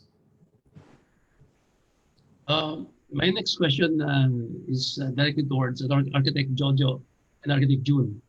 As everyone knows, the new normal now is study from home, work from home. What is it like to design from a distance, not only from the construction site, but from all people working in the project? As you know, the coordination is very important in the construction. With limited travel, how do you see to it that the other members of the construction team execute your plan so that your desired look and feel is done accurately? We are, we use very much working from home, working from the site. And our challenge right now is digital infrastructure. It would even help the Balik Provincia. I'd rather work from the beach, work from the mountain resort for projects in Makati or projects abroad. And how do we coordinate them? We have also people in the field, construction site. So they real time, we monitor it back, but it's not 100% efficient because of our digital infrastructure. The Philippines is 400 times the size of Singapore. Singapore has 5 providers. The Philippines only 2 providers. So there's really it's the digital infrastructure that I hope our policymakers would listen to us. Maybe Enria can push for it. Yeah, thank you. Yeah. On our case, we rely a lot on technology. There are, for example, apps available that can compare a digital model versus actual and send to you the variance in information real time. So that's one of the things that we're starting to develop. At the moment, at the very least, we have to rely on taking data, photos, and information on the site and transmitting it to our main office so that we can compare those with the design intent. And if there is a problem, then we can provide solutions also in digital form. Since at the moment, we restrict our people from going to site. And the only way that we can still monitor and ensure that there's compliance to the design intent is to go and use digital platforms. Something as simple as using a phone, asking people on site to take a photo, send it to you either by Viber, by email. Although email now is becoming less popular, and all these instant messaging tools are, the more popular ways of communicating, to things like using digital apps that are BIM and VDC based, so that it's more sophisticated and more robust. There are projects where you can scan, if you remember my presentation, there's the point cloud scanning, which is another more sophisticated way of checking as-built without going to site and sending information digitally and comparing it to a model that you can see the variance and propose solutions if needed. Thank you. Architect Grace. This is again for Architect Palafox. I'll have to go back to the postcards from the future because it really inspires us a lot. I would like to ask, in your experience, what has been the biggest stumbling block for these things to materialize? It's really non-implementation. Like in Milan today, they are doing the bicycle lanes in Milan. And if we have build, we should also have plant. And so I had not shown you, we also advocate for agropolis, the farm in the city, urban farming. Metro Manila alone has 8,000 hectares of vacant land. Elsewhere in the world, they would do urban farming, suburban farming right now. And from this pandemic, the most important now is healthcare, digital, and agriculture. Even agriculture, we should have agri-tech. And the stumbling block for implementing this, I think we have too much bad politics. That's one. So maybe private sector should just take the lead. Just like now, during this pandemic, we have private companies helping out, coming together, collaborating, and so on. And I think all of us should be involved. I practice what I call architectural activism. And I've been brought to court for calling complete corruption in government. And if we all do that, we champion, like in New York, there was a Jacqueline Kennedy and Henry Kissinger. They were so active, making sure there's responsible development in Manhattan. So all of us should be involved in it. And Paul, because we support this build.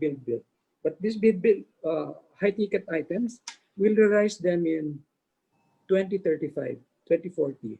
So this postcard from the future, it's also called tactical urbanism, tactical infrastructure, or guerrilla urbanism. It can be done right now. Take advantage. And that question a while ago that posted to to my fellow speakers why buy real estate now. You know, the richest man in Hong Kong, Li Ka-shing, his philosophy was buy real estate when there's blood in the streets. So during the Tiananmen Square massacre, he was buying real estate. Then when the economy of Canada was done, he bought the Vancouver Expo. And in our country, when we were demonstrating at EDSA, Henry C., Go Kong Wei, and Robert Koch, Shangri-La, they were buying properties at 2,000 pesos per square meter along EDSA, while many of us were scared. So in crisis, there's opportunity, as the Chinese saying. Thank you. That's very good advice. Okay, Benny, you have another question? Yeah, another question for Architect Palafox. Given the contactless activities we shall have now, how does it affect the kind of amenities we can provide for new developments? Less demand for sports clubs and gyms. What type of outdoor activities are best introduced aside from jogging and walking? Yeah, right now, it's still the lungs of the city, open spaces, linear parks, like the promenades along the waterfronts. That's some of them. And even going to architecture, like the building materials, touchless, even doorknobs and so on. So it's also in clubs, like golf courses are open now. So there are protocols to it also. And sports facilities, the design of the home, you should not have, if you could afford it, have to have an indoor gym, isolation room, disinfection room, and so on. And we're so lucky for building materials. We have them in the Philippines that are anti-germs and virus, easily to clean, bamboo and copper. That will be the most preferred building materials. For sports facilities, still the social distancing and disinfection, all of those protocols. Yeah, thank you.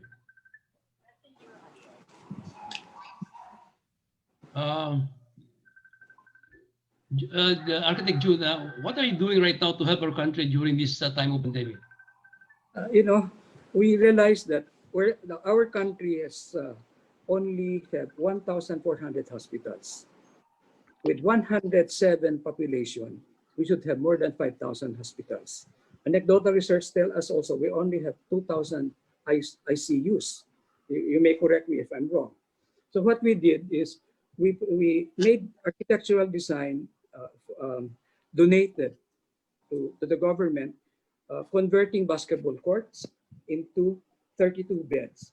So if you don't have to be in a hospital, you can go to these basketball courts. We have 44,000 barangays because people are optimistic will be okay in 2 years.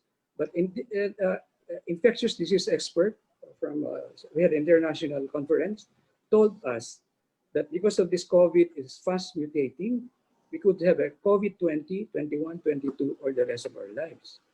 So everything we do now, so as we've been saying, the New World Order started last March 16. Good if we'll have the vaccine after 2 years, but we should be prepared that this will always be, we coexist with COVID in our lives, in our designs, and so on. Thank you. Yes, for any of the three speakers, can we integrate urban agri as part of the architectural plans as a form of social responsibility, which may be lacking right now? Urban agriculture? That's right. Yeah. Every home, we've done this in India and Vietnam. Every home should have a kitchen garden. So you don't have to go very far. And as I was saying, we have so many idle lands in the urban area, suburban, exurban, and the rural area. So we put the urban amenities into the rural area, and we put urban farming into the cities. Thank you.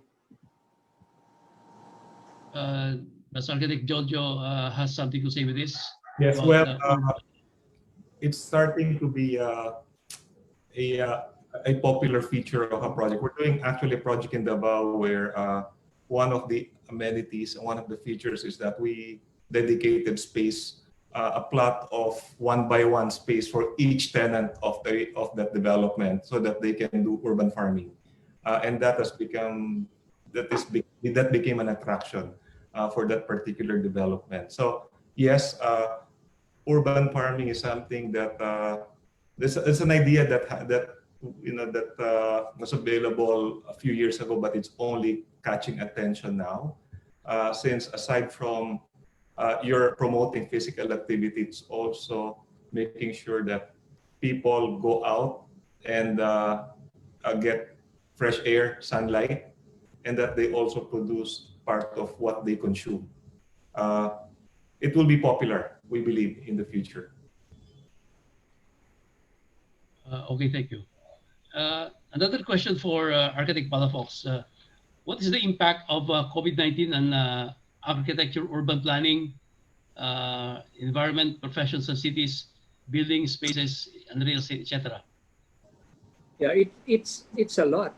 It will change. All buildings now and facilities will be designed like a healthcare facility, and the challenge now is put more aesthetics into it. And hospitals, it's surprising that some hospitals, even the better ones, they don't have windows. Some of in the bedrooms, and even Florence Nightingale many centuries ago said that the patients stay in a shorter time when their beds are direct by sunlight and fresh air and so on. So there will be a lot of changes the way we design spaces in our cities. Like before the pandemic, there were like OFWs in Metro Manila. The employees of Makati CBD, they spend 6 hours a day in traffic coming to work in Makati CBD because they are priced out of the housing stock in Makati CBD. But today, with the working from home, they are now staying with their families. And maybe new developments, the 20-minute walk, 20-minute bicycle, 20-minute public transit, more neighborhood and community centers. It's really a combination of smaller planning for neighborhoods and communities and urban regional planning for the whole country. So this pandemic will help us unlearn the mistakes we've been using. And our country, unfortunately, has the practice of not implementing best practices in the world. And after the OPEC oil crisis 1973, the rest of the world, they adopted, they changed. Here we haven't, even from the OPEC oil crisis 1973. So it will have a big impact on the built environment. I have here a request, more of a request from Bataan for Architect June Palafox. How about Bataan?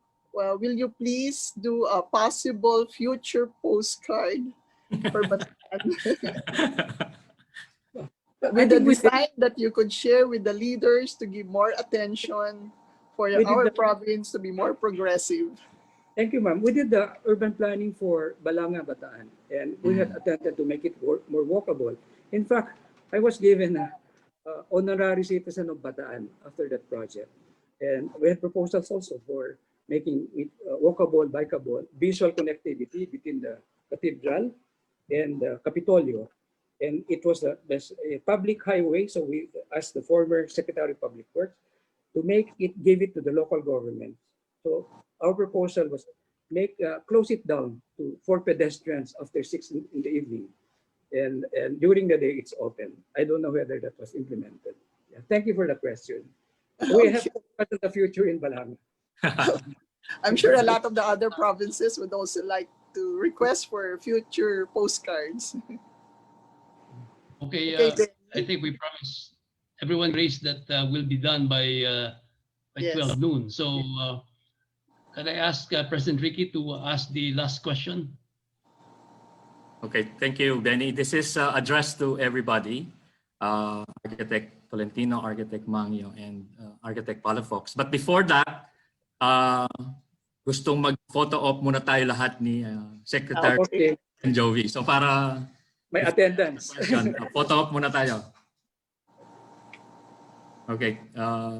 Requesting everyone to kindly turn on your cameras for a photo op, and Secretariat, kindly take photos anytime.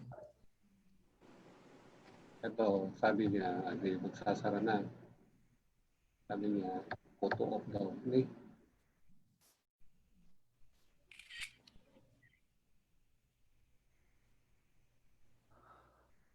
Okay. Okay, Press Ricky?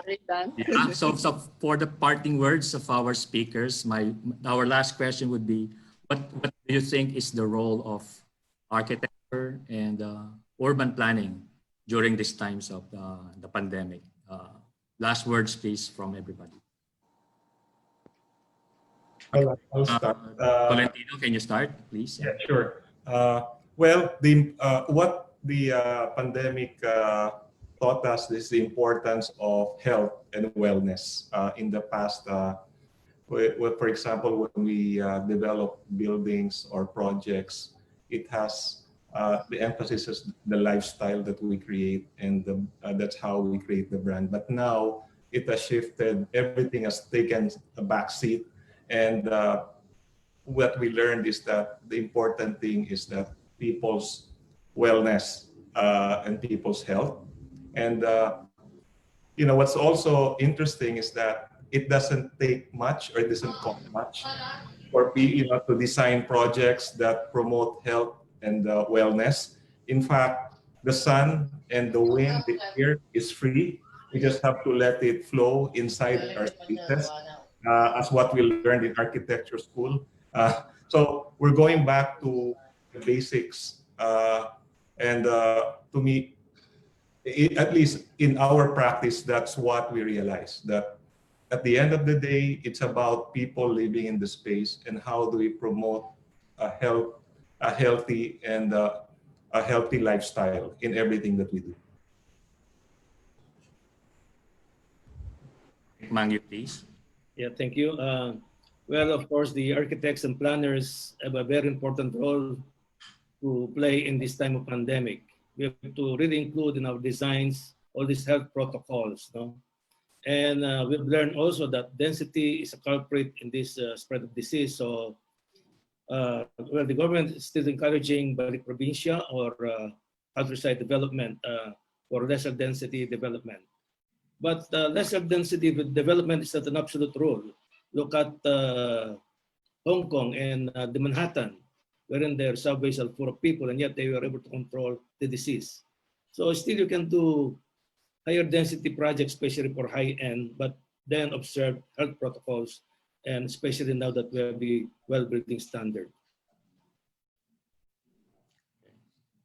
Architect June? Yes, amen to my fellow speakers, Architect Mangyu and Architect Tolentino. Amen to that. And really, architects and planners have a major role in really, as Churchill said, we shape our buildings and our buildings shape us. And I can paraphrase it, we shape our environment and our environment shape us. So a lot of opportunities, and there's so much, we lack optimism these days. If I may share, our country has so much potential. We're #1 in the world in BPOs, #1 in sailors, and #2 in geothermal energy, #2 in call centers, the 3rd longest coastline, #4 in gold and shipbuilding, #5 in all mineral resources. The Filipino expatriates are the best, most preferred employees elsewhere in the world. So we have so much potential, and with architecture and urban planning, we can translate this into our built environment, our high development potentials, and also address the challenges, the strength, weakness, opportunities, and threats that we have. And thank you very much for the opportunity to share. Thank you. Thank you, sir. Thank you very much. At this point, we would like to call on our NREA Chair Emerita, Ms. Marisa Del Mar, for the reading and presentation of our certificates of appreciations to our distinguished speakers. Madam Chair.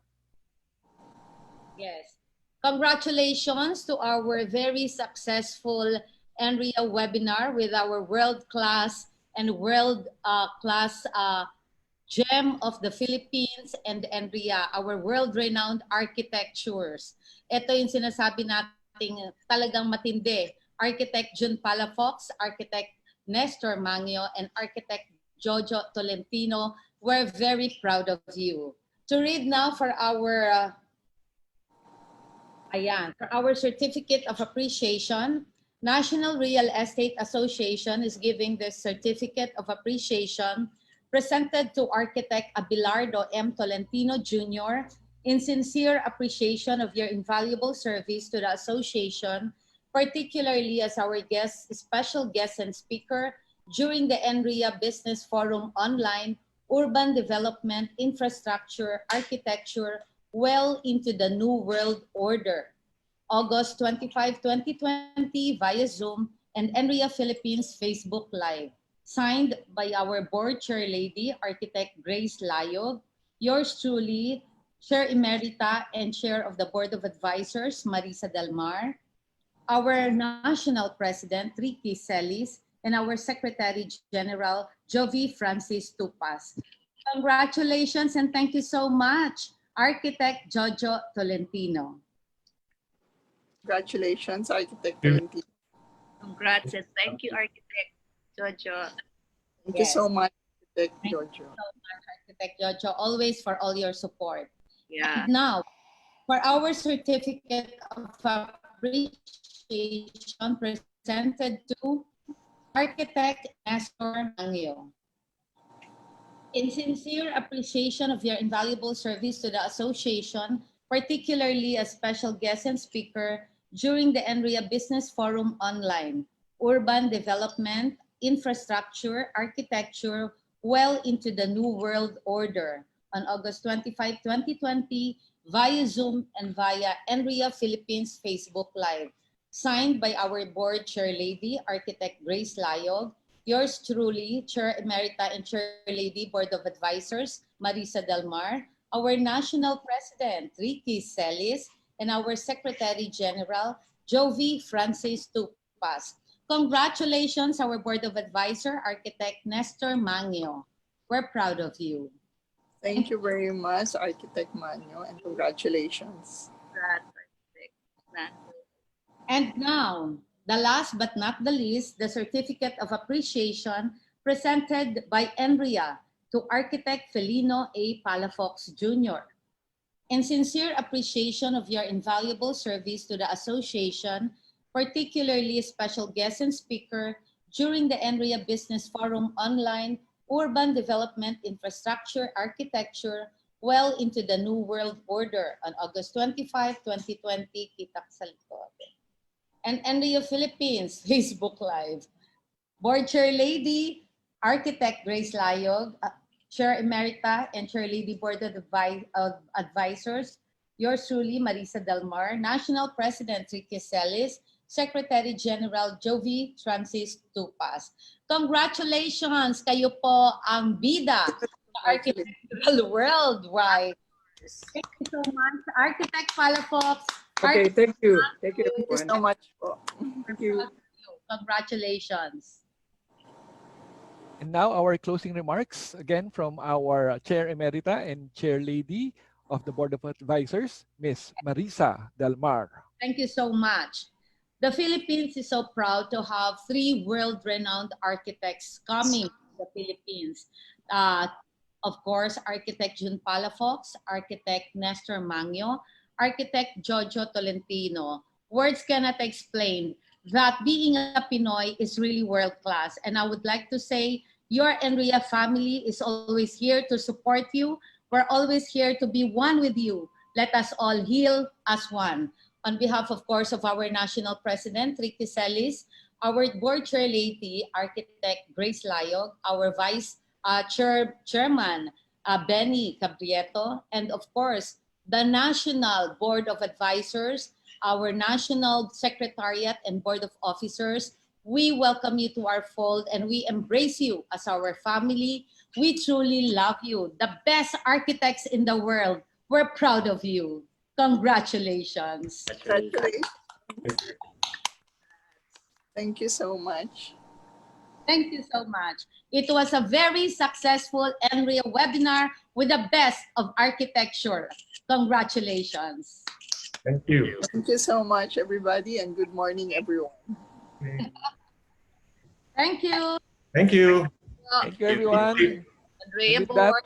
and with that, we end our NREA third Facebook Live. online business forum with the topic Urban Development, Infrastructure, and Architecture Well into the New World Order. Stay safe, everyone. Stay safe. Let us heal Stay us. safe and God bless. God bless. Yes, thank you so Our Board of Advisor Bansan Cho was there. Congratulations. Congratulations. Thank you. Thank you. Cheers So- to Andrea. To those listening via NREA Philippines Facebook page, Facebook site, have a nice afternoon. Goodbye, and see you on our next NREA online business forum. Hi, Andy Manyalak. Andiyan si Andy. That's si Andy. Hi, Andy. Congratulations, we can share. Hi, Jo. Almero.